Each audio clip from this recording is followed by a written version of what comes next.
Hello. I'm going to show you in 5 minutes how to make a bike detector. And this bike detector will be able to detect bike or no bike. Kind of like hot dog, not hot dog, if you've seen that from Silicon Valley. Specifically, we're going to detect bikes in this video. So you as a human can see when a bike, oop, there goes one.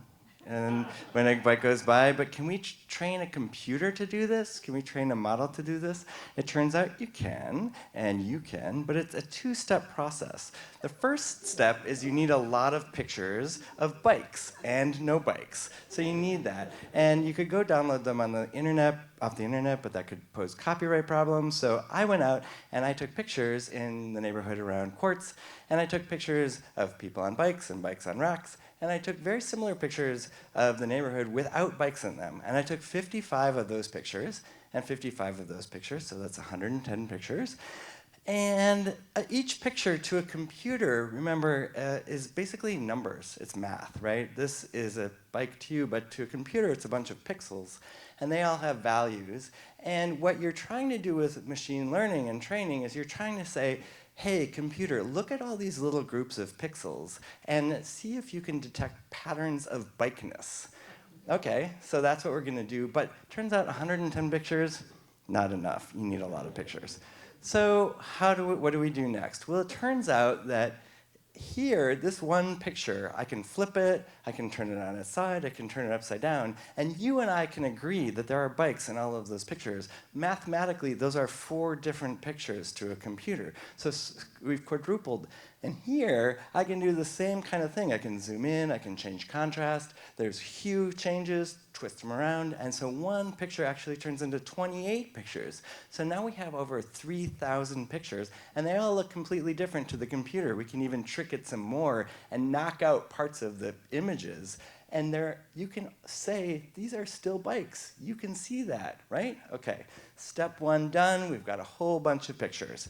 So what are we going to do? We need to do step 2. And that is that we're not going to start from scratch. We're actually going to hack an existing computer vision model. Yes, you can do this. And so the way we're going to do it is we're going to go out on the internet and grab this thing called ResNet. Now, ResNet is a neural network that was trained on 1.2 million labeled images of dogs and whales and cars and planes. And so ResNet is here, and it can categorize all of these things. And in fact, what happens is that you can take this picture and put it into ResNet. It goes through the neural network, and it makes a choice. Out of 1,000 different possibilities, it says, those pixels look most like a chihuahua. Okay, cool. So that's ResNet. The way it kind of works is it goes from left to right through this neural network. There are layers, and it lights up different parts of this neural network. And then the last layer makes this decision about which one it is. And in this case, it's a chihuahua.